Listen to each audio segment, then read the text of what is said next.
محمد نبينا بنور هدينا من مكة حبيبي نور سطع المدينة من صلى صلاته وتهلت صفاته يا بخت اللفد وماشي يشفع له في مماته. الصلاة والسلام عليك يا حبیب اللہ صلی اللہ تعالیٰ علیہ وسلم.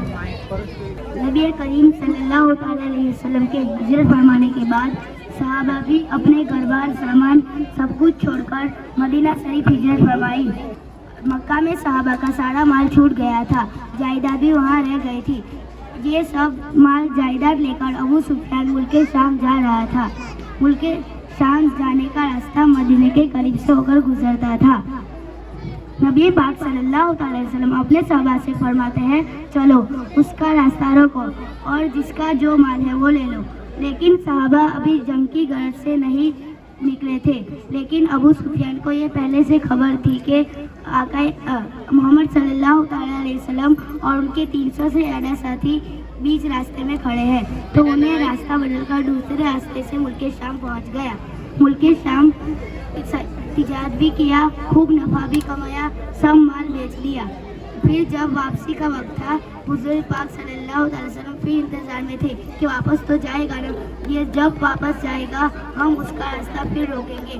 لیکن ابو سفیان کو یہ پہلے سے خبر تھی کہ آقا کریم صلی اللہ تعالیٰ علیہ وسلم اور ان کے 300 سے زیادہ ساتھی اب بھی کھڑے ہیں. تو اس نے مکہ والوں کو پیغام بھیجا کہ یہ مکہ والوں اپنا مال بچا لو اور محمد صلی اللہ تعالیٰ علیہ وسلم اور ان کے 300 سے زیادہ ساتھی تمہارا سارا مال لے لیں گے.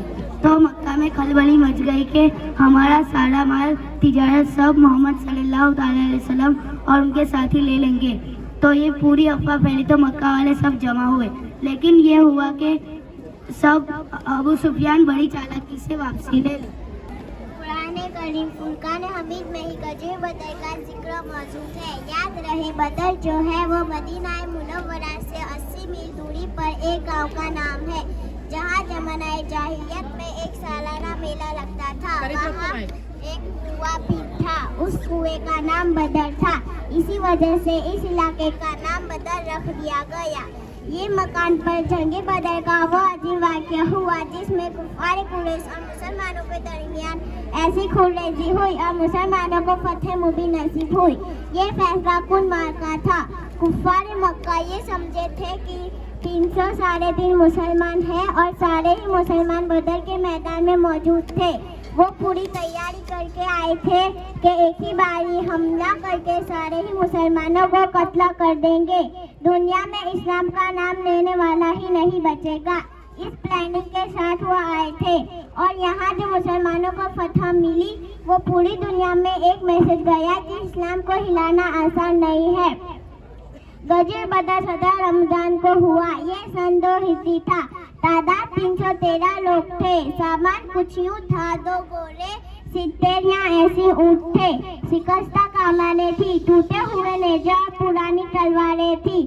سامنے تعداد کیا ہے، وہاں پر حال یہ تھا کہ ان کے پاس 3 گنا 1000 لوگ سامنے تھے اور 1000 لوگ سامنے تھے. ان کے پاس 100 برق رفتار گھوڑے تھے، 600 اعلیٰ نسب کے اونٹ تھے. کھانے پینے کا حال یہ تھا کہ روز کہیں کہیں صبح کرتے تھے اور بہت مزے سے کھاتے تھے. نغمہ گنگنانے والی گھنی شاد تھی. شراب و شراب کی محفل سجاتے تھے. ادھر کھانا بھی نہیں، سامان بھی نہیں. تعداد 1/3 ہے، وہاں تعداد 1000 ہے. بالکل اسلحے سے لیس ہے. بڑا بڑا جنگجو آیا ہے. بڑے بڑے جھرنیر آئے ہیں. یہ عجیب جنگ تھی. 313 افراد تھے. بدر کے میدان میں ایمان والے اور سامنے لشکر تھا. وہ 1000 کا لشکر تھا. دو طرف تعداد کا بھی فرق تھا، ساز و سامان کا بھی فرق تھا. جنگ کی رات کو آقا کریم صلی اللہ علیہ وسلم نے چند صحابہ کو لیا، میدان میں آئے، معائنہ کیا اور فرمایا چند صحابہ ادھر کھڑے رہیں گے اور کچھ ادھر رہیں گے۔ جنگ کی ترتیب آقا بنا رہے تھے، لیکن اسی وقت حضور کے ہاتھ میں ایک لکیر تھی۔ آپ صلی اللہ علیہ وسلم نے ایک دائرہ کھینچا اور صحابہ سے کہا دیکھنا کل اس میں ابو جہل گر کے مرے گا، اور ایک لکیر سے دائرہ کھینچا اور کہا یہاں شیبہ مرے گا، اور ایک کھینچا اور کہا یہاں اتبا مرے گا۔ جو بڑے بڑے ان کے پہلوان تھے ان کا نام لے کر لکیر کھینچ دیا۔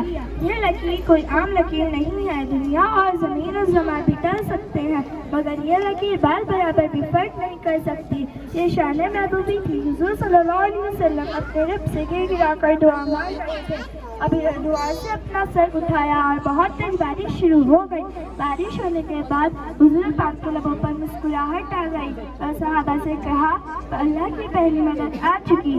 دوسرے دن جنگ کے بعد شام کے وقت صحابہ میدان میں دیکھنے آئے تو ابو جہل اتبا شیبہ مرا ہے کہ نہیں، تو ابو جہل اور اس کے ساتھیوں کو وہیں مرا ہوا پایا جہاں حضور صلی اللہ علیہ وسلم نے لکیر کھینچی تھی۔ اللہ کے رسول کے حکم سے جو بڑے بڑے ابو جہل جیسے بڑے بڑے کافروں کی لاشوں کو کنویں میں ڈال دیا گیا، اور جس جگہ پر آقا کریم صلی اللہ علیہ وسلم دعا فرما رہے تھے اس جگہ پر ابھی ایک مسجد ہے جس مسجد کا نام ہے مسجد عریش۔ جب بدر 17 رمضان سن ہجری 2 کو واقع ہوا، اس دن کو اللہ تعالیٰ نے قرآن میں یوم فرقان کہا ہے۔ آقا کریم نے 17 رمضان کی صبح صفوں کو ترتیب دی۔ آقا سامنے کھڑے ہیں، ان صفوں میں صحابہ، بچے، بوڑھے اور جوان بھی آئے تھے۔ حالانکہ بچوں پر جہاد فرض نہیں ہے، لیکن کچھ صحابہ جیت کر کے حضور پاک صلی اللہ علیہ وسلم کے ساتھ جہاد میں شریک ہوئے۔ پھر آقا کے سامنے آقا نے انہیں اجازت دی۔ پھر جو ہے جنگ شروع ہوئی۔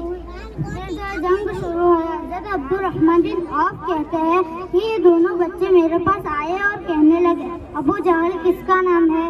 وہ جانتے بھی نہیں تھے کیونکہ وہ مکہ کا ہے اور یہ مدینے میں رہتے تھے۔ اور جو بات چل ہی رہی تھی اور آگے سے ابو جہل گھوڑے پہ سوار ہو کے گزرا۔ میں نے ان دونوں بچوں سے کہا وہ جو جا رہا ہے وہی ابو جہل شیطان قریش، اور یہ دونوں بچے چیل کی طرح جھپٹ پڑے اور بھاگنے لگے۔ دونوں کے ہاتھوں میں تلواریں تھی، ایک نے گھوڑے کی ٹانگ پہ مارا، ابو جہل نیچے گرا۔ وہ جیسے ہی زمین پہ گرا دونوں سہدارے سینے پہ چڑھ گئے اور اس کی گردن کو الگ کر دیا۔ عرب کا سب سے بڑا بہادر بچوں کے ہاتھ ہلاک ہو گیا۔ جب مقابلہ سخت ہو گیا، عین دوپہر کے وقت اللہ تعالیٰ نے 5000 فرشتوں کو اتارا۔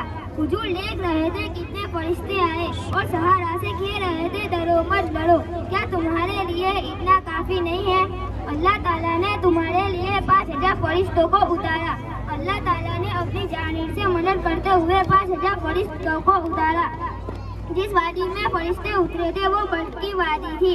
جبل ملائکہ میں ایک پہاڑ ہے، وہ ریت کا پہاڑ ہے، آس پاس پورے پتھر کے پہاڑ ہیں۔ اس اونچے پہاڑ پر فرشتے اترے تھے اور جنگ میں فرشتے بھی شامل ہو گئے۔ اب یہ جنگ شام تک بھی نہیں چلی بلکہ 17 کافر مارے گئے سہارا کے ہاتھوں اور مومن صرف 13 ہی شہید ہوئے۔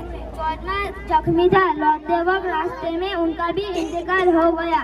کل ملا کر 14 شہید ہوئے اور ان 14 میں 2 بچے بھی شامل تھے، حضرت معاذ اور معوذ۔ جنگ بدر سے ہمیں یہ سبق ملتا ہے ہتھیاروں اور سازو سامان پر بھروسہ کرنے والا ناکامیاب ہوتا ہے۔ جیسے کہ کفر اپنے تکبر، ہتھیاروں اور تعداد کے گھمنڈ میں جنگ لڑنے آیا اور ناکامیاب ہوا۔ مسلمانوں نے اپنے رب پر بھروسہ کیا، اس لیے اللہ تعالیٰ نے انہیں کامیابی عطا فرمائی۔ ہمیں ہر معاملے میں اپنے رب پر بھروسہ رکھنا چاہیے۔ السلام علیکم۔ سبحان اللہ، سبحان اللہ۔